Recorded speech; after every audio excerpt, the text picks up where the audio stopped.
ফলহারিণী অমাবস্যা উপলক্ষে তারাপীঠ মন্দিরে ভক্তদের উপচে পড়া ভিড়।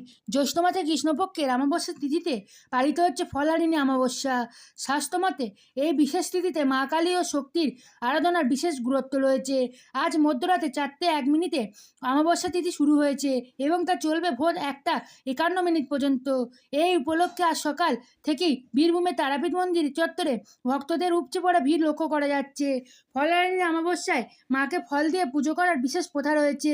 ভক্তদের বিশ্বাস, এই দিনে মায়ের কাছে নিজের জীবনের কুফল সমর্পণ করে সুফল প্রার্থনা করলে মা তারা আশীর্বাদ প্রদান করেন। সেই কারণেই আজ মা তারাকে নানা ধরনের ফল দিয়ে বিশেষভাবে সাজানো হবে। ভোর 4টের পর মন্দিরের দরজা খুলে দেওয়া হয় ভক্তদের জন্য।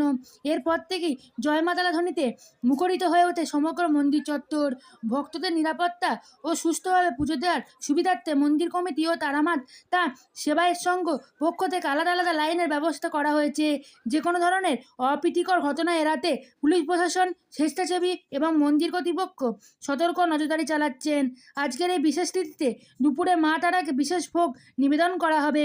অন্যান্য দিনের মতোই ভাত, ডাল, সবজি, পোলাও, 5 রকমের ভাজা, 5 রকম মিষ্টি, পায়েস ও শোল মাছ পোড়া নিবেদন করা হবে।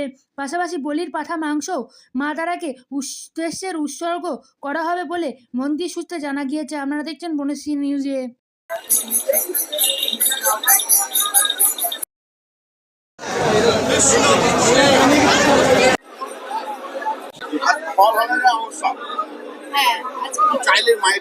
আজকে ফলহারিণী অমাবস্যা। আজকে তারামাই মন্দিরে ব্যাপক ভিড় হয়েছে। যেহেতু আজকে শনিবার, ভোর 4:01 অমাবস্যা লেগেছে এবং এই সারাদিন অমাবস্যা চলবে।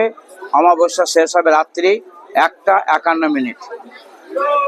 মায়ের মন্দিরে পুজোর ঢল নেমেছে, ভক্তরা পুজো দিচ্ছেন। অনেকে বলেন যে এটা মল মাস। সত্যি জ্যৈষ্ঠ মাস মল মাস, কিন্তু মায়ের মন্দিরে কোনো মল মাস বা অশুভ বলে কিছু নেই। আজ ফলহারিণী মায়ের কাছে এসেছে, সবাই পুজো দিচ্ছে। ফলহারিণী কথা অর্থ হলো, মা তুমি আমার কুফল নাও, আমাকে সুফল দাও।